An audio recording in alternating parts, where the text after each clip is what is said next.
Hey guys, it's Brandon here. For those of you who don't know me, I'm a rideshare driver here in the Miami market. I do both Uber and Lyft.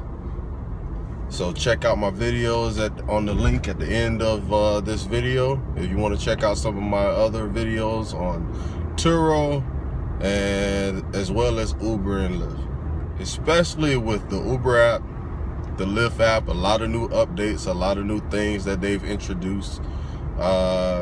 Importantly, the new boost feature.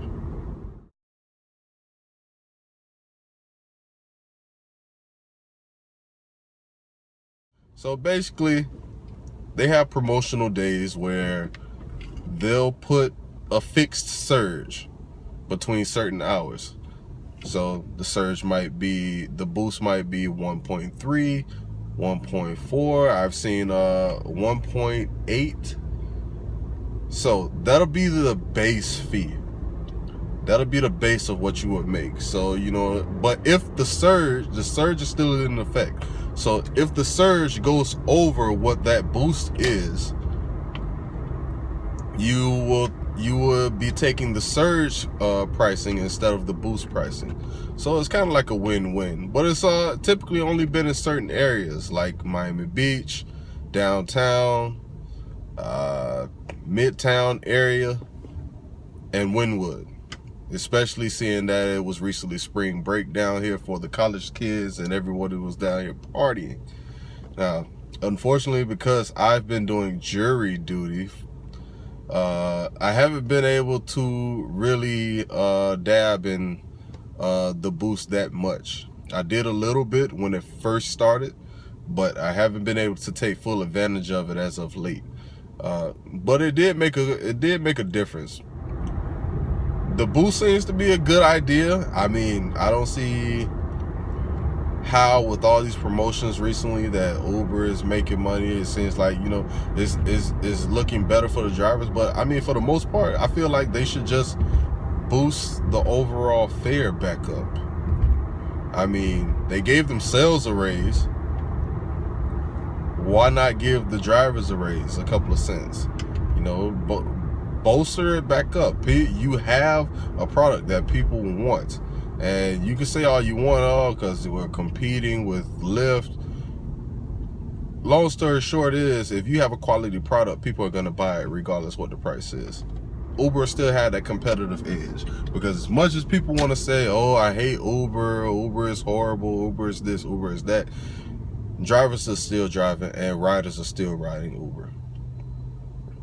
That's point blank, period.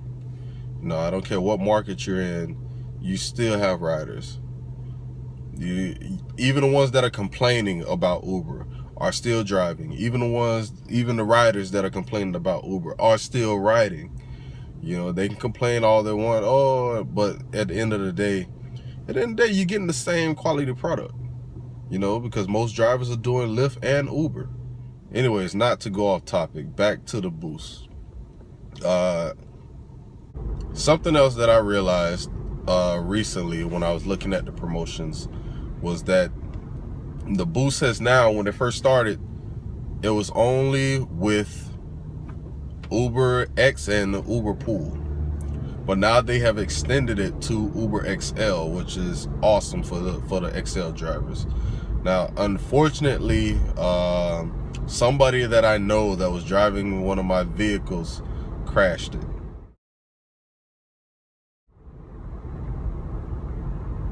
So I no longer drive on XL, which is put a considerable dent in my pocket when it comes to my profits when I'm doing Uber, because especially on the weekends, I'd rather drive XL, have the ability to do XL and X than to just do X.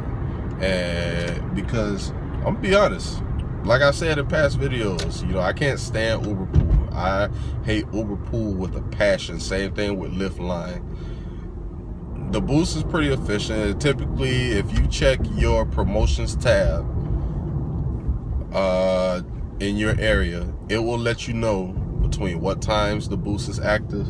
It will let you know in what area that is outlined for the boost, and it'll show you a little boost icon that you'll see here.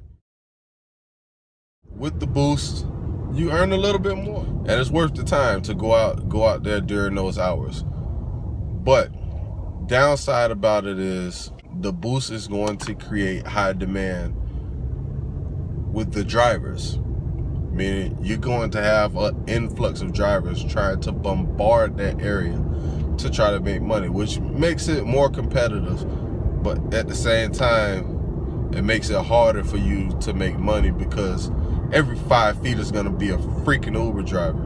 I mean, you will literally be able to see every single Uber driver, not on the app, visibly, you know, be able to point out, there's an Uber driver, there's an Uber driver. The Uber beacons will be everywhere.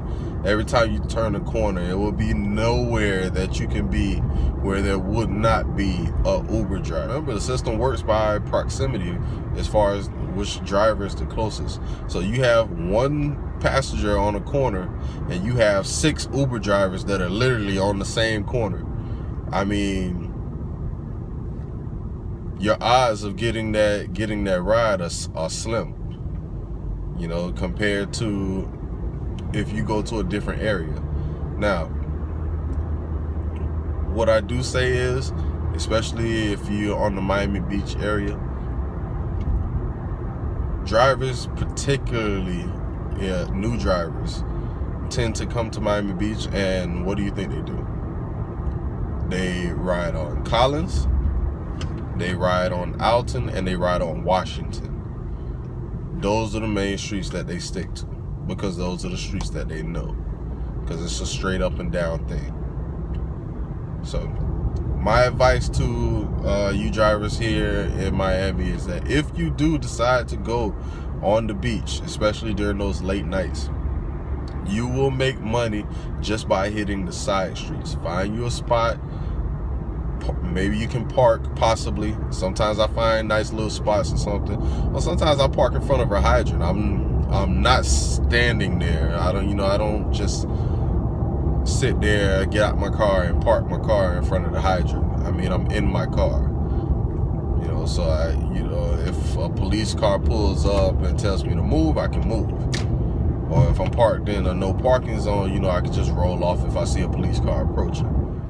Point being, you hit some of these side streets and park and find you a place to park, then you'll be able to get those calls that are on the outlying areas in between the main streets. Because yeah, you're gonna have people getting out of the clubs, but you're also gonna have people that are leaving their homes, leaving their apartments, that are going to the club, that are going to go hang out and stuff like that.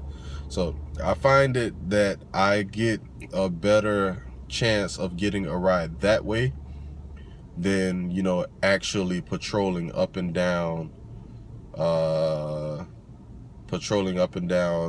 Alton or Washington or Collins, because I can go sit, park, and within minutes I got a ride. And typically it's good rides. It's people that's actually leaving the beach, that are not actually going to be on the beach. Maybe they're going over to downtown, or they're going into North Miami or something like that. So it's pretty decent rides that I end up getting. So I mean, try it. I'm not saying that's the end all be all. I'm just giving you an option, you know, of something that you can try while you're driving. But that's pretty much it. I mean, I think I touched on what I wanted to touch on. Oh my God, the bus burnt up. That's crazy. That's crazy. Miami-Dade Transit though. All right, people, catch you later.